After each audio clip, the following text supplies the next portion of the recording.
Livro Arsène Lupin contra Sherlock Holmes. Capítulo 5. Um rapto. Sherlock Holmes não piscou. Protestar? Acusar aqueles dois homens? Era inútil. A menos que tivesse provas, o que não tinha, e não queria perder seu tempo procurando-as. Ninguém acreditaria nele. Todo crispado, punhos cerrados, só pensava em não trair, diante de um Ganimard triunfante, sua raiva e decepção. Cumprimentou respeitosamente os irmãos Leroux, cidadãos modelo, e retirou-se. No vestíbulo, deu uma guinada na direção de uma porta baixa que indicava a entrada da adega e recolheu uma pedrinha vermelha. Era uma granada. Do lado de fora, voltando-se, leu, perto do número 40 do prédio, esses dizeres: Lucien Destange, arquiteto, 1877. Mesma inscrição no número 42. Outra saída dupla, pensou. O 40 e o 42 comunicam-se. Como não pensei nisso? Eu deveria ter ficado com os dois guardas esta noite. Disse a esses homens: Duas pessoas saíram por esta porta durante minha ausência, não é? E apontava a porta do prédio ao lado. Sim, um cavalheiro e uma dama. Ele agarrou o braço do inspetor-chefe e arrastou-o. Sr. Ganimard, o senhor riu bastante para eu me arrepender pelo pequeno incômodo que lhe causei. Oh, fique certo de que não o culpo de nada. Jura? Mas as melhores piadas não duram para sempre, e sou da opinião que devemos dar-lhes um fim. Concordo. E estamos no 7º dia. Dentro de 3 dias será indispensável eu estar em Londres. Ora. Estarei lá, senhor, e peço que esteja preparado na noite de terça para quarta-feira. Para uma incursão do mesmo gênero? Perguntou Ganimard, troçando. Sim, senhor, do mesmo gênero. E que se concluirá? Com a captura de Lupin. Tu acredita nisso? Juro pela minha honra, senhor. Holmes despediu-se e foi descansar um pouco no hotel mais próximo. Depois disso, revigorado, autoconfiante, voltou à rua Chalgrin. Deslizou 2 luíses na mão da zeladora, certificou-se de que os irmãos Leroux haviam partido, soube que a casa pertencia a um tal de Sr. Harmingeat e, munido de uma vela, desceu a adega pela portinhola junto à qual recolhera a granada. No pé da escada, recolheu outra de forma idêntica. Eu não estava enganado, pensou. É por aqui que se comunicam? Vejamos. Minha gazua abre o compartimento reservado ao locatário do térreo? Sim, perfeito. Examinemos essas estantes de vinhos. Ahá! Eis alguns pontos em que o pó se espalhou e, no chão, pegadas. Um leve ruído fez esticar os ouvidos. Rapidamente empurrou a porta, apagou a vela e escondeu-se atrás de uma pilha de caixotes vazios. Ao cabo de alguns segundos, observou que uma das estantes de ferro girava lentamente, arrastando com ela toda a aba da parede na qual estava grudada. A luz de uma lanterna se projetou. Um braço apareceu. Um homem entrou. Estava curvado para a frente, como quem procura alguma coisa no chão. Com a ponta dos dedos, remexia no pó, soerguendo-se várias vezes e atirando alguma coisa numa caixa de papelão que segurava com a mão esquerda. Em seguida, apagou o vestígio de seus passos, assim como as pegadas deixadas por Lupin e a mulher loura, e se aproximou da estante. Deu um grito rouco e desmoronou. Holmes pulara em cima dele. Foi coisa de 1 minuto, e da maneira mais simples do mundo. O homem, quando viu, já se encontrava estendido no solo, tornozelos atados e punhos amarrados. O inglês se debruçou. Quanto quer para falar, para dizer o que sabe? O homem respondeu com um sorriso tão irônico que Holmes compreendeu a inutilidade da pergunta. Limitou-se a explorar os bolsos do seu prisioneiro, Mas tal revista só lhe proporcionou um molho de chaves, um lenço e a caixinha de papelão que o indivíduo carregava, contendo uma dúzia de granadas iguais às que Sholmes recolhera.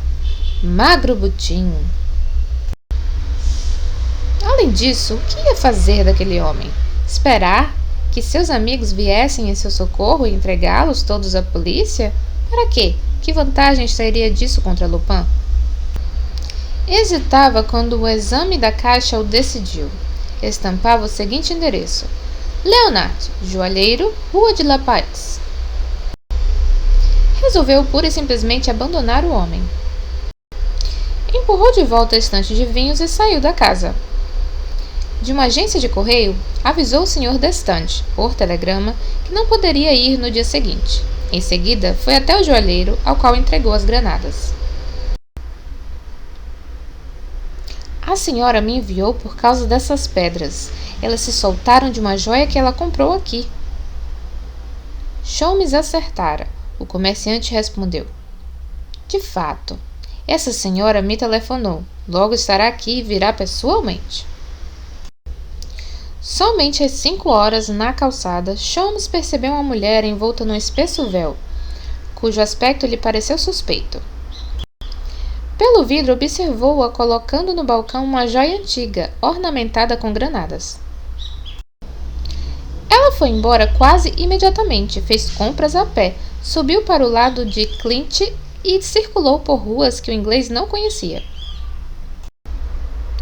Ao cair da noite, ele entrou em seu encalço, sem que a zeladora o visse, num prédio de 5 andares com 2 blocos de apartamentos, e por conseguinte com muitos moradores. No segundo andar, ela parou e entrou. 2 minutos mais tarde, o inglês tentava a sorte e, uma depois da outra, testava com precaução as chaves do molho de que se apoderara. A quarta rodou na fechadura. Mesmo na penumbra que os envolvia, percebeu cômodos completamente vazios, como os de um apartamento desabitado, daí todas as portas estarem abertas. Contudo, no fim de um corredor, a luz de uma luminária se espalhou. Tendo se aproximado na ponta dos pés, ele viu, pelo espelho descascado que separava a sala de um quarto contíguo, a mulher de véu tirando sua roupa e seu chapéu, colocando-o sobre o único assento daquele quarto e vestindo um penhoar de veludo. Viu-a também avançar em direção à lareira e apertar o botão de uma campainha elétrica. A metade do painel que se estendia à direita da lareira se moveu, deslizou no próprio plano da parede e insinuou-se para dentro da outra metade do painel. Assim que o vão ficou suficientemente espaçoso, a mulher passou e desapareceu, carregando a luminária. O sistema era simples. Sholmes utilizou-o.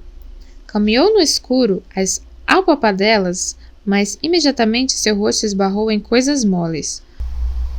Com a chama de um fósforo, constatou que se encontrava num pequeno compartimento atulhado de vestidos e roupas em cabides. Abriu passagem e parou em frente à moldura de uma porta fechada por um reposteiro, ou pelo avesso de um reposteiro. Consumido seu fósforo, avistou uma luz que atravessava a trama esgarçada e surrada do pano velho. Então observou. Ali estava a mulher loura, sob seus olhos, ao alcance de sua mão. Ela apagou a lamparina e acendeu a eletricidade. Pela primeira vez, Sholmes pôde ver seu rosto em plena luz. Estremeceu. A mulher que lhe terminara surpreendendo após tantos desvios e manobras não era outra senão Clotilde Destange. Clotilde Destange, a assassina do barão d'Autrec e a ladra do diamante azul! Clotilde Destange, a misteriosa amiga de Arsène Lupin. A mulher loura, enfim. É óbvio, pensou.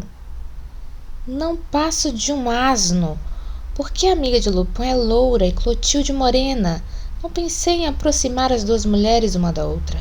Como se a mulher loura pudesse permanecer loura após o assassinato do barão e o roubo do diamante.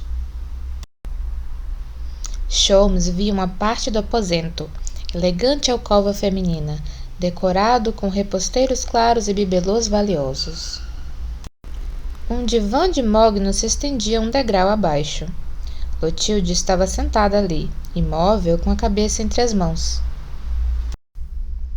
Ao cabo de um instante, ele percebeu que a mulher chorava. Grossas lágrimas corriam por suas faces pálidas, deslizavam na direção da boca, caíam gota a gota sobre o veludo de seu penhoar. E outras lágrimas sucediam-se indefinidamente, como se brotadas de uma fonte inesgotável. Era o espetáculo mais triste aquele desespero melancólico e resignado que se exprimia pelo vagaroso escoar das lágrimas. Mas uma porta se abriu atrás dela. Arsène Lupin entrou. Mediram-se durante um longo tempo, sem uma palavra. Depois ele se ajoelhou diante dela, recostou a cabeça em seu peito, envolveu-a em seus braços. Havia no gesto com que enlaçava a moça uma ternura profunda, cheia de piedade. Um doce silêncio os unia e as lágrimas corriam menos abundantes. Eu queria tanto fazê-la feliz, ele murmurou. Sou feliz. Não, uma vez que está chorando, suas lágrimas me deixam destroçado, Clotilde. Apesar de tudo, ela se deixava seduzir por aquela voz acariciante e escutava, ávida de esperança e felicidade. Um sorriso relaxou sua fisionomia, mas um sorriso ainda tão triste. Ele suplicou. Não fique triste, Clotilde, você não pode ficar assim, não tem esse direito. Enquanto essas mãos forem minhas, serei triste, Maxime. Mas por quê? Elas mataram. Maxime exclamou. Cale-se, não pense nisso. O passado está morto. O passado não conta. E beijava suas esguias mãos pálidas, enquanto ela o fitava com um sorriso mais claro, como se cada beijo apagasse um pouco a horrível lembrança. Você precisa me amar, Maxime, porque nenhuma mulher o amará como eu. Para agradá-lo, ajo ainda, não segundo suas ordens, mas segundo seus desejos secretos. Executo atos contra os quais todos os meus instintos e minha consciência se revoltam, mas não posso resistir. Tudo o que faço, eu faço mecanicamente, porque lhe é útil e porque você quer. Estou pronta a recomeçar amanhã e sempre. Ele disse com amargura. Ah, Clotilde, por que te envolvi em minha vida de aventuras? Eu deveria ter permanecido Maxime Bermond que você amou durante 5 anos, a não ter apresentado ao outro homem que sou. Ela disse baixinho. Também amo esse outro homem e não me arrependo de nada. Sim, você tem saudade de sua vida pregressa, a vida à luz do dia. Não tenho saudade de nada quando você está aqui, ela disse apaixonadamente. Não há mais pecado, não há mais crime quando meus olhos o veem. O que importa é ser infeliz longe de você e sofrer e chorar e ter horror a tudo que faço. Seu amor apaga tudo, aceito tudo, mas você tem a obrigação de me amar. Não a amo por obrigação, Clotilde, mas simplesmente porque a amo. Tem certeza disso? Disse ela com toda a confiança. Tenho certeza tanto por mim como por você. Minha vida, contudo, é violenta e frenética e nem sempre posso lhe dedicar o tempo que gostaria. Ela se inquietou imediatamente. O que há? Um novo perigo? Vamos, fale! Oh, nada de grave ainda. No entanto? Pois bem, ele está na nossa cola. Sholmes?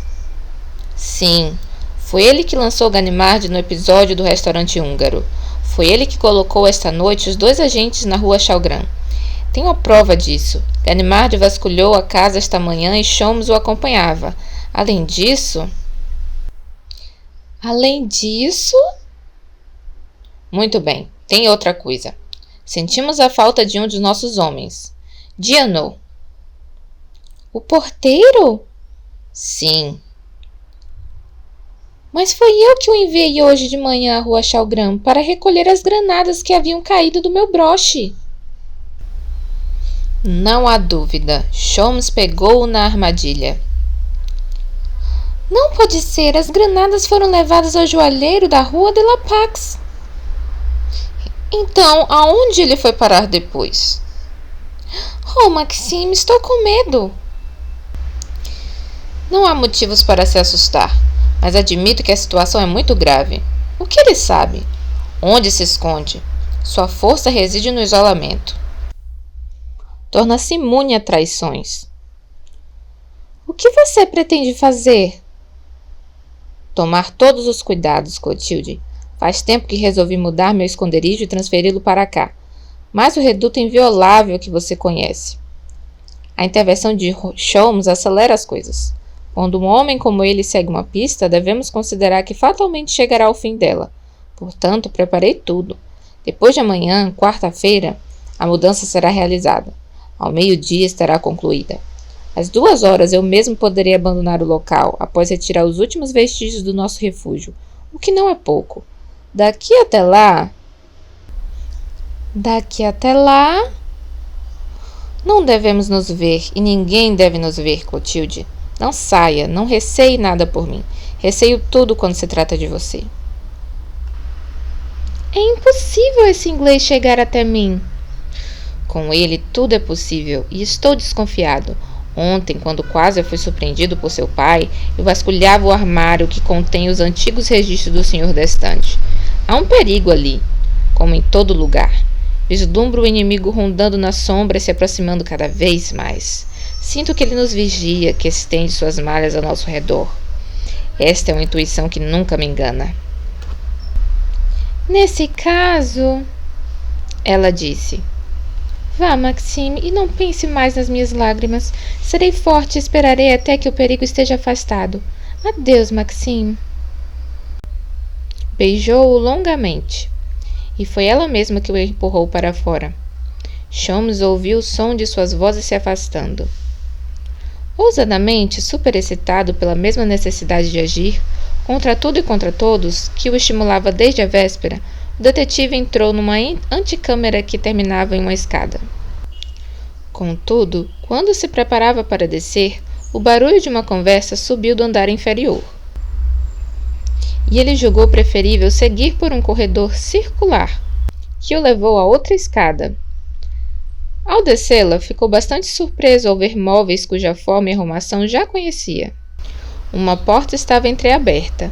Entrou num grande aposento circular. Era a biblioteca do Sr. Destante. Perfeito! Admirável! Murmurou. Compreendo tudo. A alcova de Clotilde, isto é, da mulher loura, comunica-se com um dos apartamentos do prédio vizinho, e esse prédio vizinho tem sua saída não para a Praça Malesherbes, mas para uma rua adjacente, a Rua Montchanin. Ao que me lembre, magnífico! E agora sei como Clotilde Destante vai encontrar seu bem-amado, mantendo ao mesmo tempo a fama de uma pessoa resguardada. E sei também como a Saint-Lupin surgiu ao meu lado ontem, ali naquela galeria. Deve haver uma outra comunicação entre o apartamento vizinho e essa biblioteca. E concluía, mais uma casa traiçoeira, mais uma vez sem dúvida d'Estange arquiteto.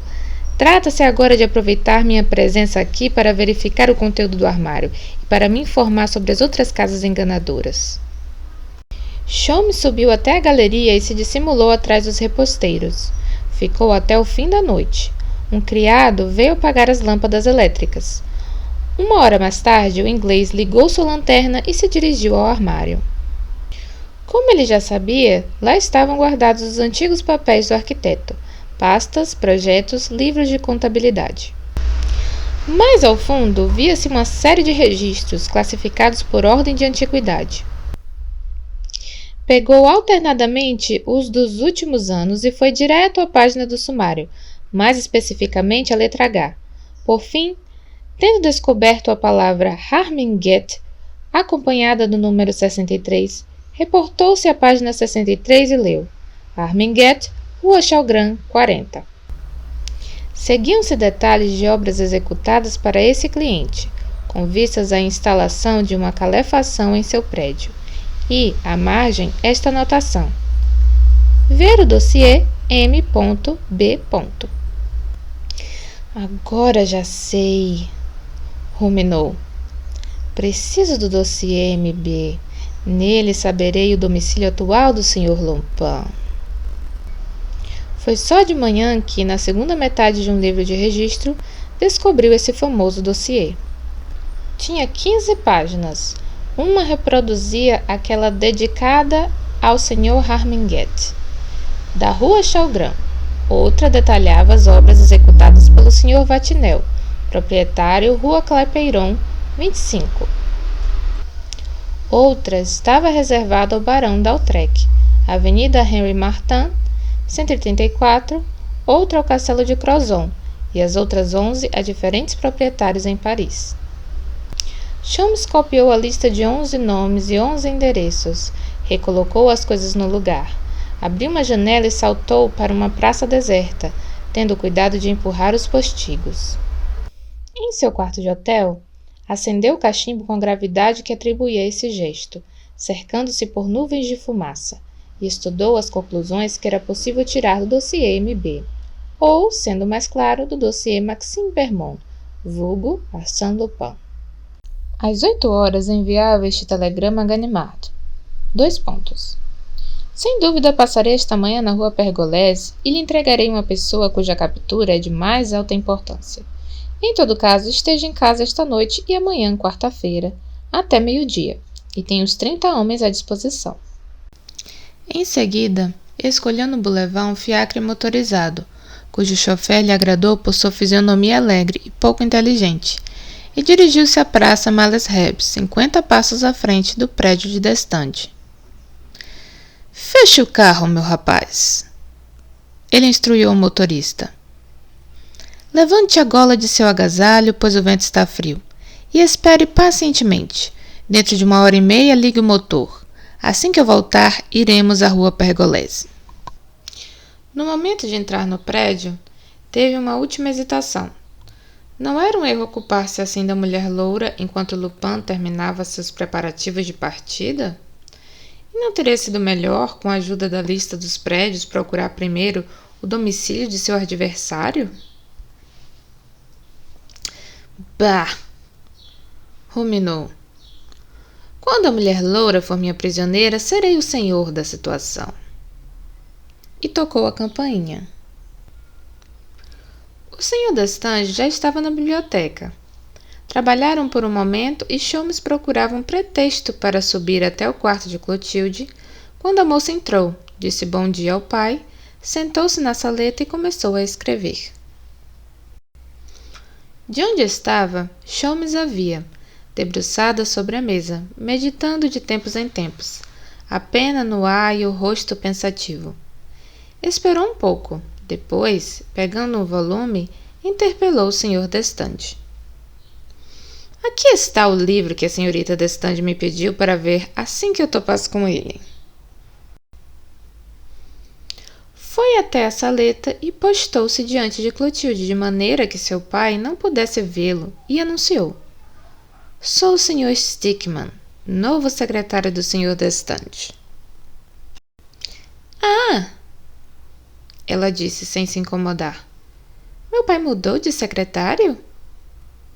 Sim, senhorita, e eu desejava lhe falar.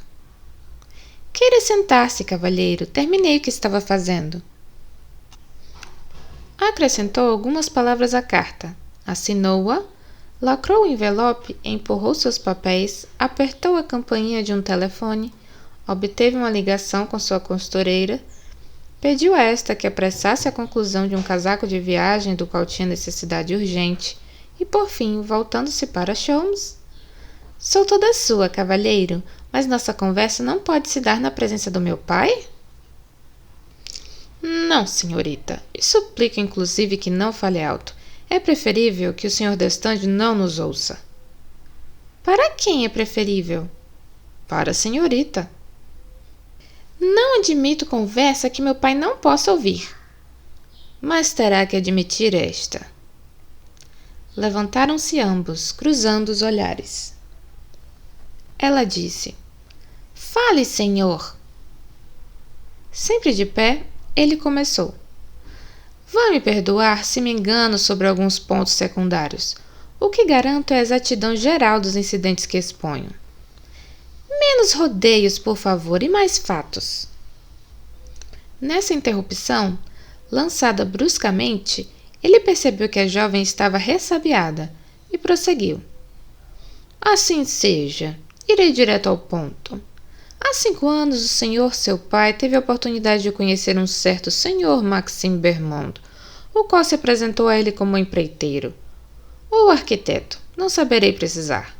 O fato é que o senhor Destange tomou-se de afeição por esse rapaz, e como sua saúde não lhe permitia mais cuidar dos negócios, confiou o senhor Bermond a execução de algumas encomendas que ele aceitara por parte de antigos clientes e que pareciam em consonância com as aptidões de seu colaborador.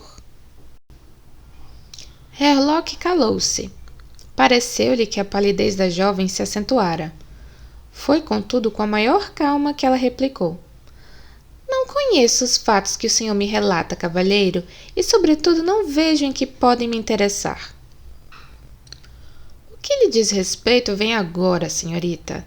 É que o nome verdadeiro do senhor Maxime Bermond, e a senhora sabe tão bem quanto eu, é Arsène Lupin. Ela desatou a rir. Não é possível! Arsène Lupin? O senhor Maxime Bermond se chama Arsène Lupin? Como tenho a honra de lhe dizer, senhorita, e como a senhorita se recusa a me compreender com minhas palavras, acrescento que Arsène Lupin encontrou aqui, para a realização de seus projetos, uma amiga, mais que uma amiga, uma cúmplice cega e apaixonadamente devotada. Ela se levantou e, sem emoção, ou pelo menos com tão pouca que Sholmes ficou impressionado com tamanho autocontrole, declarou: Ignoro a finalidade de sua conduta, cavalheiro, e faço questão de ignorá-la. Peço então que não acrescente uma palavra e deixe esta casa. Nunca tive a intenção de lhe impor minha presença indefinidamente, respondeu Sholmes, tão sereno quanto ela. Estou decidido, contudo, a não sair sozinho. E quem o acompanhará, cavalheiro? A senhorita. Eu? Sim, senhorita. Sairemos juntos desta casa e me seguirá sem contestação, sem um ai. O que havia de estranho na cena era a calma absoluta dos dois adversários. Mais do que um duelo implacável entre duas vontades poderosas, diríamos, por suas atitudes, pelo tom de suas vozes, assistir à discussão educada de duas pessoas que não partilham da mesma opinião. Na rotunda, através do grande arco, via-se o Sr. Destange manipulando seus livros com gestos ponderados. Clotilde sentou-se de novo, encolhendo ligeiramente os ombros. Herlock puxou seu relógio. São 10h30. Partimos dentro de 5 minutos. Caso contrário, vou encontrar o Sr. Destange e lhe contar. O quê? A verdade. A vida mentirosa de Maxime Bermond e a vida dupla de sua cúmplice. De sua cúmplice? Sim, daquela que chamam de mulher loura. Que foi loura? E que provas lhe dará? Levo-o à rua Chalgrin e mostro a passagem que Arsène Lupin, aproveitando-se das obras que dirigia, mandou seus homens fazerem entre o 40 e o 42, a passagem que serviu para vocês dois na noite da antevéspera. E depois? Depois, levo o Sr. Destange à casa do Dr. Detinan. Descemos a escada de serviço pela qual a senhorita desceu com Arsène Lupin para escapar de Ganimard. E ambos procuraremos a comunicação sem dúvida análoga que existe com o prédio vizinho, prédio cuja saída dá para o Boulevard des Batignolles e não para a Rua Clapeyron. E depois? Depois leva o Sr. Destange ao castelo de Crozon e será fácil para ele, que sabe o tipo de obras executadas por Arsène Lupin por ocasião da restauração daquele castelo, descobrir as passagens secretas que seu falso assistente mandou os homens construírem, O Sr. Destange constatará que essas passagens permitiram à mulher loura introduzir-se à noite no quarto da condessa e lá pegar na clareira o falso diamante azul. Depois, 2 semanas mais tarde, introduzir-se no quarto do conselheiro Blaychain e esconder esse diamante no fundo de um frasco. Ato bastante bizarro, admito. Pequena vingança de mulher, talvez, não sei. Isso não interessa. E depois? Depois? Fez Herlock com uma voz mais grave. Leva o Sr. Destange ao número 134 da Avenida Henry Martin e apuramos como o Barão D'Autrec. Cale-se, cale-se! Balbuciou a jovem, com um pavor súbito. Proíbo-o! Então ousa dizer que fui eu? Me acusa! Acuso-a de ter matado o Barão D'Autrec. Não, não, isso é uma infâmia! Matou o Barão D'Autrec, senhorita.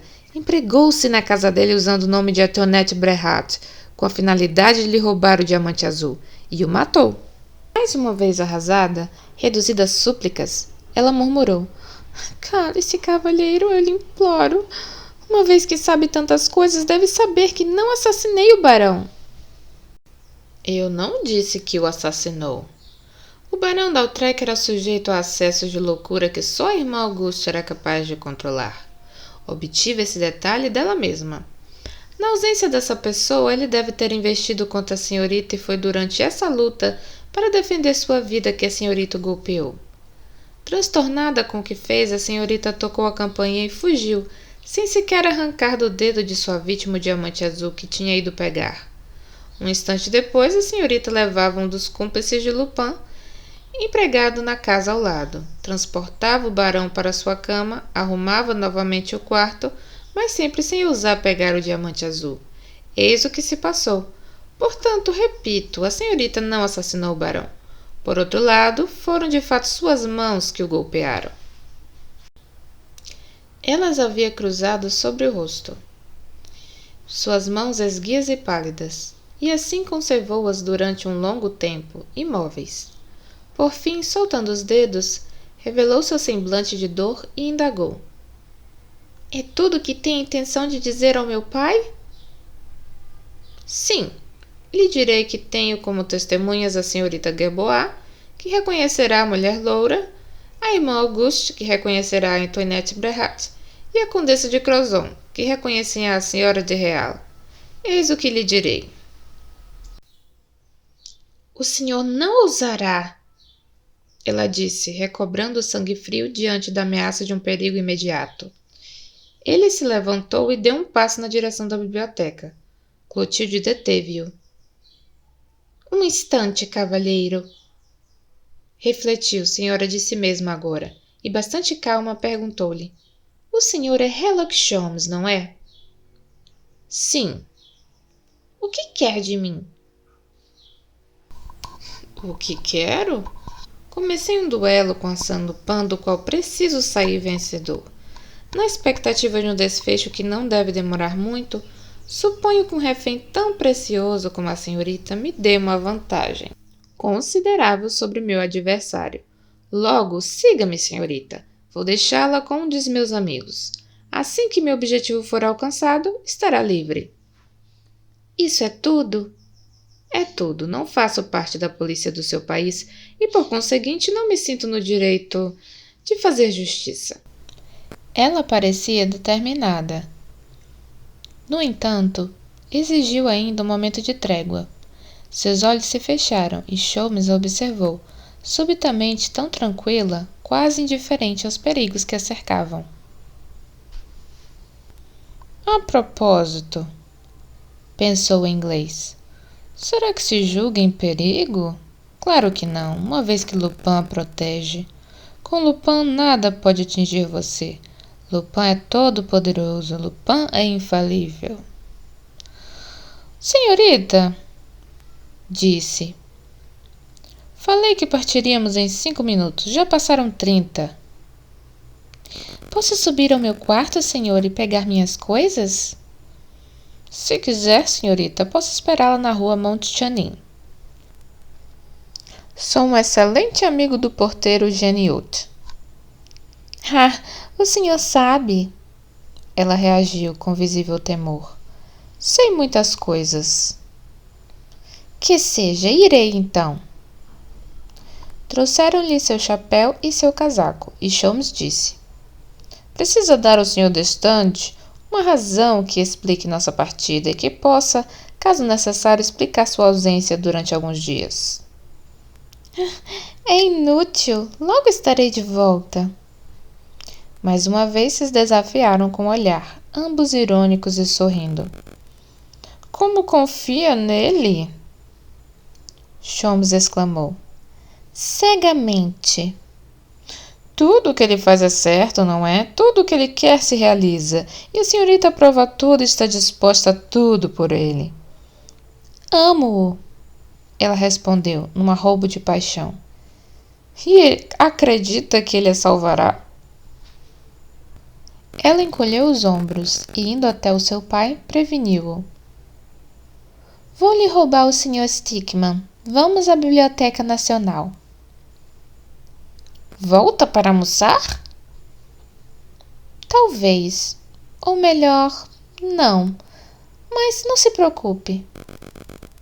Determinada, declarou a Sholmes.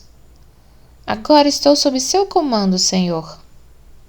Sem subterfúgios? De olhos fechados. Se tentar escapar, eu telefono, grito, prendem a senhorita e levam-na para a prisão. Não se esqueça de que a mulher loura é objeto de um mandado. Juro pela minha honra que não farei nada para escapar. Acredito na senhorita. Vamos. Juntos, como ele ordenara, deixaram o prédio.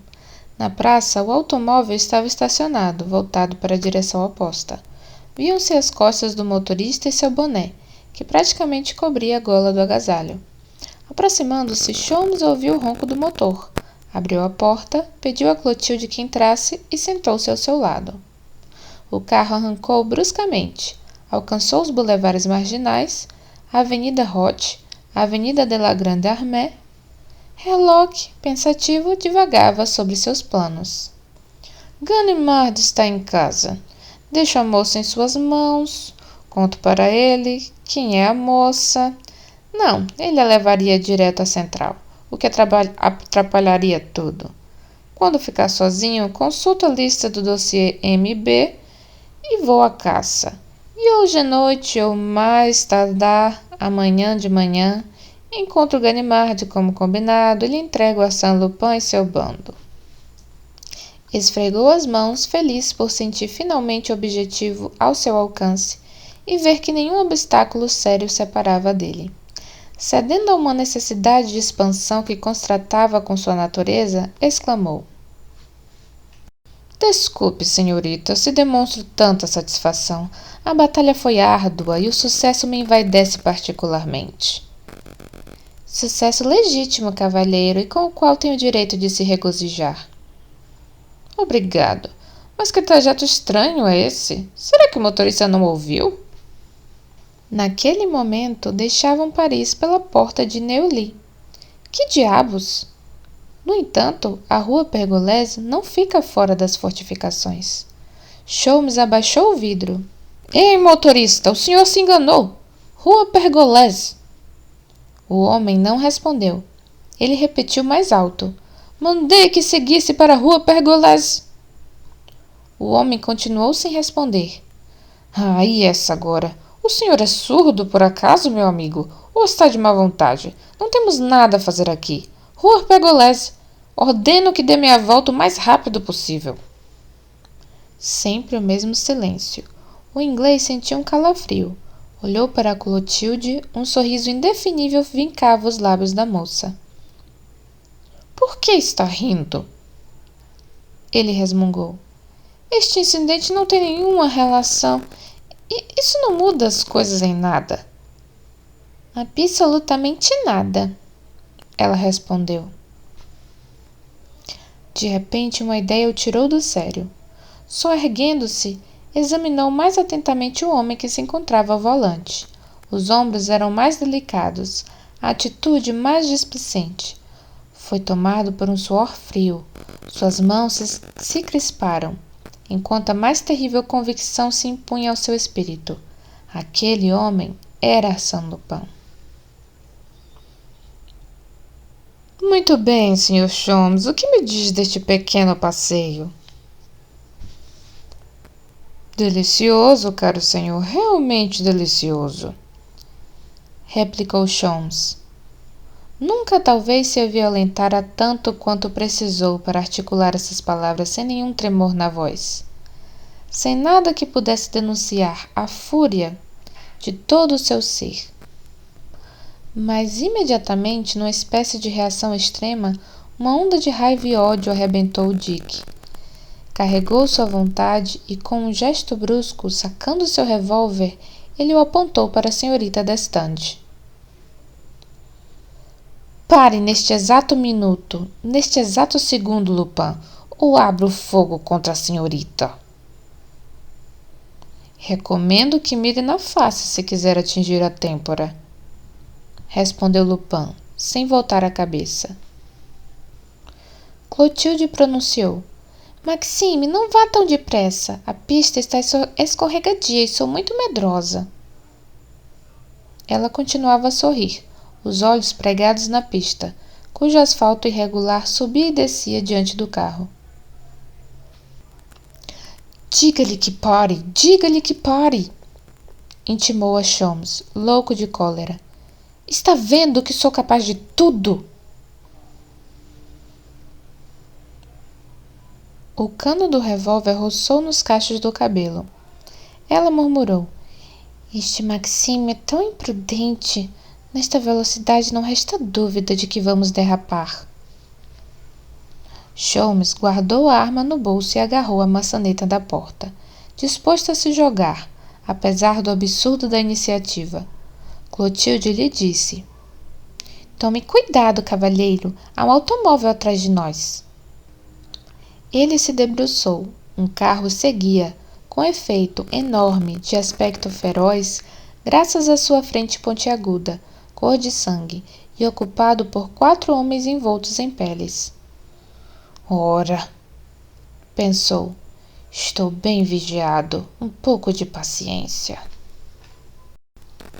Cruzou os braços no peito, com a submissão orgulhosa daqueles que se inclinam e acatam quando o destino se volta contra eles. Enquanto atravessavam o Sena e deixavam para trás Suresnes, Rueil, Château, e permanecia imóvel, resignado, dominando sua cólera e sem amargura, só pensava em descobrir o milagre operado por Arsène Lupin para substituir seu chofer. Que o bom rapaz que escolhera de manhã no boulevard pudesse ser um cúmplice colocado ali previamente, ele não admitia. Em todo caso, Arsène Lupin fora necessariamente avisado, e só poderia ter sido depois do momento em que ele, Sholmes, ameaçara Clotilde uma vez que ninguém antes desconfiava do seu plano. Ora, desde aquele momento, Clotilde e ele não haviam se separado. Lembrou-se de um detalhe: a ligação telefônica pedida pela moça, sua conversa com a costureira, e imediatamente compreendeu. Antes mesmo que tivesse falado unicamente diante do anúncio da entrevista que ele solicitava como novo secretário do Sr. Destange, ela farejara o perigo, adivinhara o nome e o objetivo do visitante, e com frieza, naturalmente, como se executasse mesmo o ato que parecia executar, chamara Lupin em seu socorro, sob a fachada de um serviço banal e recorrendo a fórmulas combinadas entre eles. Como Arsène Lupin viera, como o automóvel estacionado, cujo motor vibrava, lhe parecera suspeito, como subornar o motorista, tudo isso não tinha importância. O que fascinava Sholmes a ponto de aplacar sua fúria era a recordação do instante em que uma simples mulher apaixonada, é verdade, domando seus nervos, esmagando seu instinto, congelando os traços de seu rosto, subjugando a expressão de seus olhos, ludibriara o velho Herlock Sholmes. O que fazer contra um homem assistido por tais auxiliares que, exclusivamente pela ascendência de sua autoridade, insuflava numa mulher tais provisões de audácia e energia? Atravessaram o Sena e subiram a colina de Saint-Germain. Porém, 500 metros após essa cidade, o fiacre desacelerou. O outro carro o alcançou e ambos pararam. Não havia ninguém nas cercanias. Sr. Sholmes, disse Lupin, faça a gentileza de mudar de veículo. O nosso é realmente tão lento. Ora essa! Exclamou Sholmes, apressado na mesma medida em que não tinha escolha. Permita-me igualmente lhe emprestar este casaco, pois iremos a toda, e lhe oferecer esses 2 sanduíches. Sim, aceite. Sabe lá quando vai jantar? Os 4 homens haviam saltado do carro. Um deles se aproximou, e como retirara o óculos que disfarçavam, Sholmes reconheceu o senhor de redingote do restaurante húngaro. Lupin lhe disse: "Devolva esse fiacre ao motorista de quem o aluguei. Ele está esperando na primeira taberna de vinhos à direita da rua Legendre. Pague a segunda parcela de 1000 francos que prometi. Ah, já ia esquecendo. Passe os seus óculos para o Sr. Sholmes." Trocou algumas palavras com a senhorita Destange, depois se instalou ao volante e partiu, com Sholmes ao seu lado e atrás dele um de seus homens. Lupin não exagerara ao dizer que iria a toda. Desde o início foi uma velocidade vertiginosa. O horizonte vinha ao encontro deles como se atraído por uma força misteriosa, desaparecendo no mesmo instante, como se tragado por um abismo, para o qual imediatamente outras coisas, árvores, casas, planícies e florestas, se lançavam com a pressa tumultuosa de uma cachoeira que sente a aproximação do precipício. Sholmes e Lupin não trocavam uma palavra. Acima de suas cabeças, as folhas das árvores faziam um barulho amplo como ondas ritmadas pelo espacejamento regular de cada tronco. E as cidades evaporavam. Mantes, Vernon, Gaillon. De uma colina a outra, de Bon Secours a Canteleu, Rouen, seu subúrbio, seu porto, seus quilômetros de cais, pareceu apenas a rua de um vilarejo. E vieram do Clair, Caudebec, a região de Cox, cujo relevo ultrapassaram em seu voo poderoso, e Lillebonne e Quilleboeuf. E eis que se viram subitamente na beira do Sena, na ponta de um pequeno cais, onde se estendia um iate sóbrio e de linhas robustas, cuja chaminé lançava espirais de fumaça preta.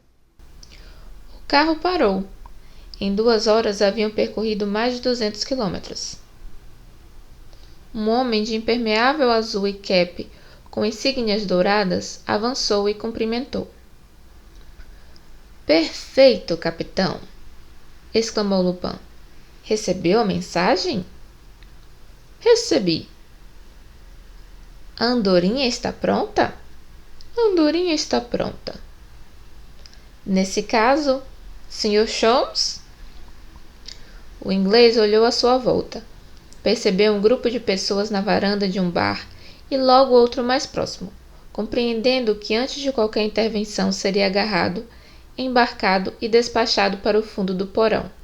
Portanto, atravessou a passarela e seguiu Lupin até a cabine do capitão. Esta era vasta e meticulosamente limpa. O verniz de seus lambris e o polimento de seus cobres rebrilhavam. Lupin fechou a porta e, sem preâmbulo, quase brutalmente, interpelou Sholmes. "O que sabe ao certo?"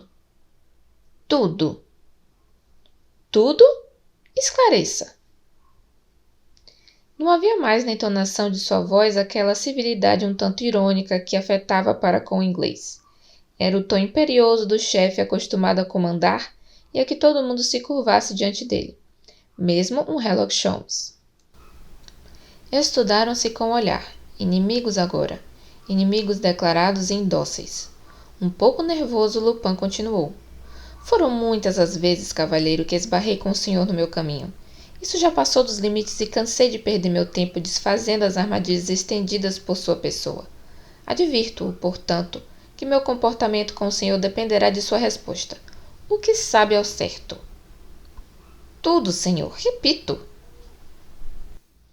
Arsène Lupin se conteve e, num tom espasmódico, "Vou lhe dizer, o que sabe?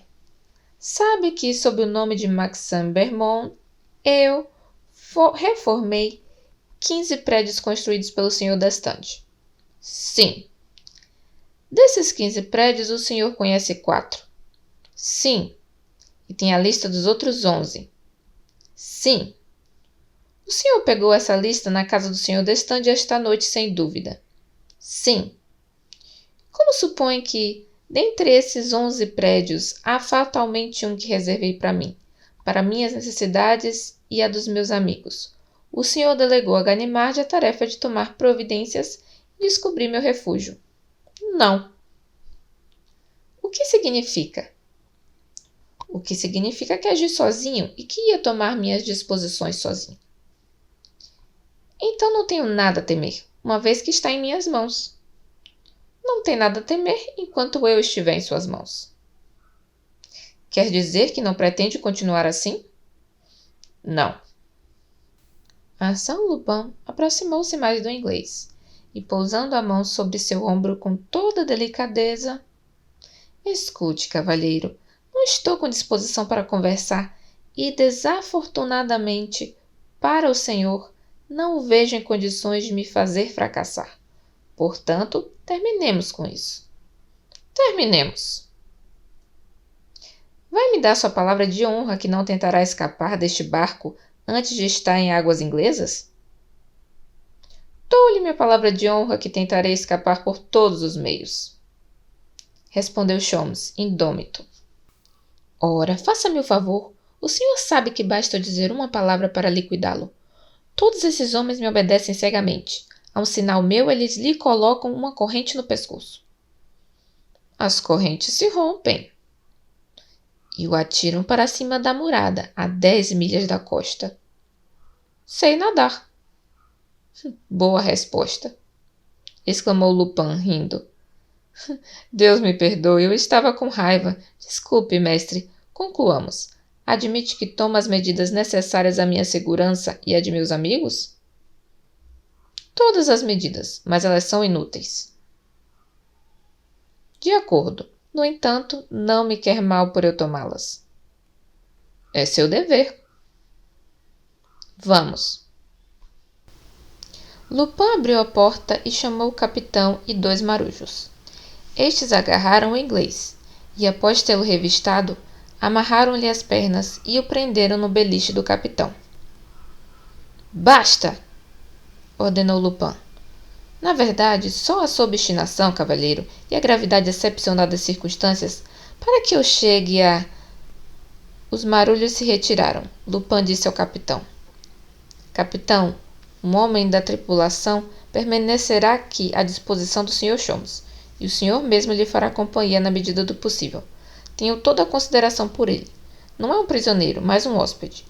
Que horas são no seu relógio, capitão? 2:05.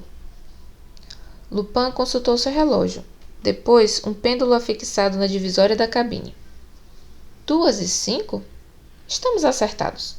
De quanto tempo necessita para ir a Southampton? 9 horas sem nos apressar. Levará 11. Não deve tocar a terra antes da partida do paquete que deixa Southampton à meia-noite e chega ao Havre às 8 da manhã. Entendeu, não é, capitão? Repito. Como seria infinitamente perigoso para nós todos se o cavalheiro retornasse à França nesse navio? Não deve chegar a Southampton antes de 1 da manhã. Entendido. Minhas saudações, mestre.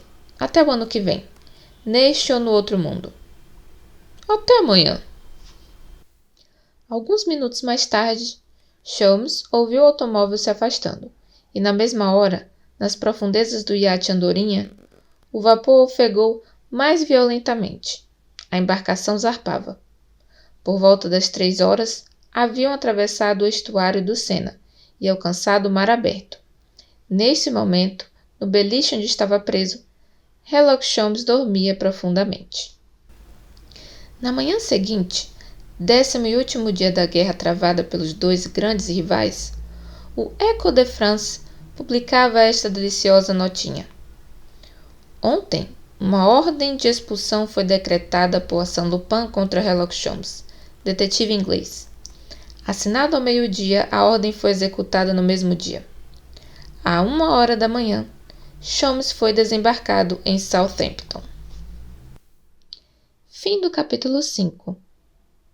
Se você gostou deste vídeo, não deixe de deixar o seu like, se inscrever no canal para acompanhar as próximas postagens e próximos capítulos deste livro e comentar dizendo o que achou. Obrigada por ter assistido e até a próxima.